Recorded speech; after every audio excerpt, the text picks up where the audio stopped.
one little hole gets large enough that the whole scalpel can fit through. And once it can do that, I can use the scalpel to cut the inside. Now this is a very, very sharp scalpel, so you want to make sure that you don't cut your fingers or anything like that, or you don't break your blade. So don't cut off too much at any given time. Make sure that you're just shaving the edge with the scalpel and just keep going. It gives you a pretty smooth interior look there. And if you've watched my other video on sanding this type of ring, you know, you can do that. Now, I'm going to start this one off, and this is quite a bit of material to be removing with the scalpel. This could take quite a while. So what I'm going to do is go to back to my flex shaft in a minute, because this center area is quite large and it would be advantageous to remove that material with my flex shaft. It'll be a little bit quicker. The scalpel is nice because it gets right into the corners. And you can see how I'm cutting in both directions. You will find it easier in one direction or another, but all depends on your experience. Like I said, I've been carving wax for quite a long time. Although I am known for my cuttlefish casting, I'm a traditionally trained goldsmith, so I find carving wax as much fun as carving a cuttlebone mold. And that's why you will see some of my pieces use both wax carving and cuttlefish casting or fabrication, because I am traditionally trained. So here I'm putting in a smaller rotary file to get into the center, and I'm just going to clean that out. It's generally quicker, but you have to be much more careful with these sort of things. It's easy to make a mistake when you're removing a lot of material. You can see how I'm holding the flex shaft quite sturdily. I'm supporting my hands as I'm working. My hands are on my bench peg. Try not to, free float your hands where they're not touching anything and they're not supported.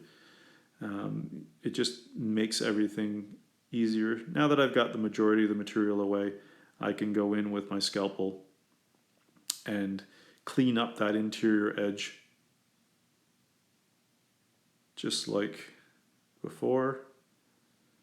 And this next little bit is a bit tricky because I'm doing curves and corners, and so I have to sort of try to be fluid in my motions, and that'll make my lines fluid as well. And once I've gotten all the way done here, I will go back and go back in with my graver and do a little bit more work in a moment. But first, I want to expose this area and just a little bit of a corner there. Get that little edge off. It's these little details like that that help define the design a bit more. And you can see the crisscrossing and all of that. So I'm going to start by bringing this underneath. So I'm going to round this first. It's going to be 3 ribs at the back. So I'm going to round one of them. And it doesn't really matter which one, but I do need to go around and do all 3 of them. The nice thing about these, as opposed to fabricating a ring like this, is the wire on the inside is round, whereas this is flat. It's actually a more comfortable ring than a fabricated one. But there's something to be said about the fabricated ones as well. So you just slowly remove material and rounding the top edge. I'm just going to try to get right into that corner. Just a little bit there. And I'm cutting that low. I want this particular one to look like it's going underneath the others. So I've actually tapered that wire a little bit as it comes to the top of the ring. And that just helps make the ring more interesting in general. And you can see how I'm cutting it at an angle. And that just helps with the overall roundness. And just keep going with that. I'm going to flip the ring over in a second. And do other side. Once I'm happy with this side, of course. I could file that as well. And this just cuts the little crotch between the two lines a bit more, bringing it up. Just trying to smooth out the fluidity of the line, the motion of the line. And so I'm scraping it with the side and just pulling a very little wax off at a time. Now I'm going over to the next rib and I'm doing the same thing where I chamfer the edge of the cut, and that helps round the whole thing and causes it to look like it's going to be half round in the end.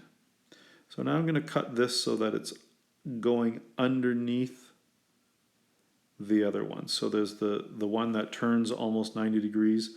It is over top of this one, so I want to cut it so that it looks like it's going, well, the one is going over top of the other. And I'm going to do that on both of them. So that on both sides, I should say. So I'm just going to get a tiny little bit of a hole right here. And again, this is to define the different ribs that are coming around from the back. If I don't do this sort of tiny little definition holes and stuff like that, the whole piece starts to look like a little bit more like one piece. You can see how cathartic carving wax can be, you know. And I'm just going to round this one as well. All of these are supposed to be half round wires when I'm done, so I kind of work on them as I go. Try to keep them as smooth as possible. The smoother my wax is at this stage, the less cleanup I'll have after it's cast. So I really want to keep this as clean and smooth as possible. Otherwise, I will be removing material after I cast it, and that could be a pain, especially if it's gold or platinum. I'd be wasting material. And again, notice my grip is a very supportive grip where I'm holding on to the wax and giving it support all the way around and on both sides as I go. If I don't give it that support and I don't hold it properly, I will increase the risk that I'll break the wax, which I kind of want to avoid because, like I said earlier, a broken wax, although it's repairable, can cause some small casting flaws, could overall be more work in the end. So the less work, the better. So I'm just trimming this one down. Again, this is coming underneath. So it has to go under there and then back up. So this is lower, so I'm just going to lower the whole thing and then reassert the, oops, sorry, need a little drill bit here.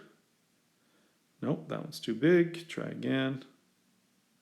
Here we go. And I'm just going to drill this by hand. I'm just twisting it in my fingers. That gets me a tiny little hole, just enough for my scalpel to go into. And again, this is to help give it more form and more definition, which is super important. So again, if you're interested in purchasing this ring when it's finished and you would want it, if you want it in a certain material, feel free to DM me. You can direct message me or you can email me, tony@aboutfacejewelry.com, and I can talk to you about different materials that it can be cast in and the cost of having it done. And of course, size. I need to know size for these sort of things. Each week I'll be carving a different wax.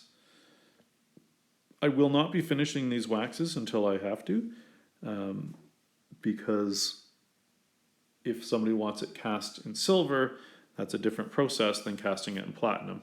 So I will be selling these waxes and I'll finish them as they get sold. And then I will show people them when they're finished. So in this case, because there is going to be a stone, you can also request a particular stone to go into it. And so I'm just finishing up rounding these 3 ribs. You can see how they're much rounder than they were before. And it's best to take your time with this part so that you're not gouging and doing anything like that. I will post a couple pictures of the finished wax as well with better lighting so that you can see it before you decide. And I might even post what it will be worth in different materials so that you can decide what you want. And of course, when I'm talking about stones, oh look, I think I don't want this little piece here. So I just cut that off. That's much better. And then I clean it up. So if you decide that you don't want a faceted stone in there, that's up to you. If you want a cab or an opal or a particular type of stone, you just feel free to ask when you inquire about this ring. And this will be wax ring from October 5th. And that's how I'm going to label these, is by date. I won't be doing rings every week. Some weeks I'll be doing different things, depending on what I have on my list of things to do.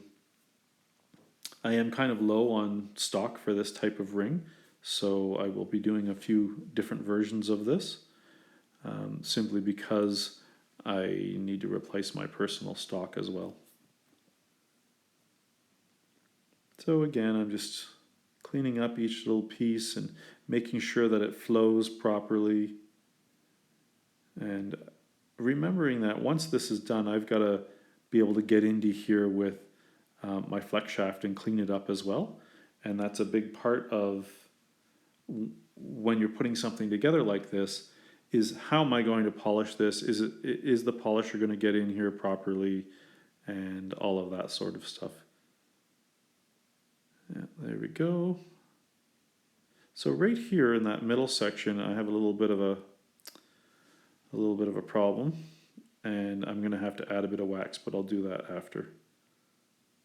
And you can see it's curving nicely.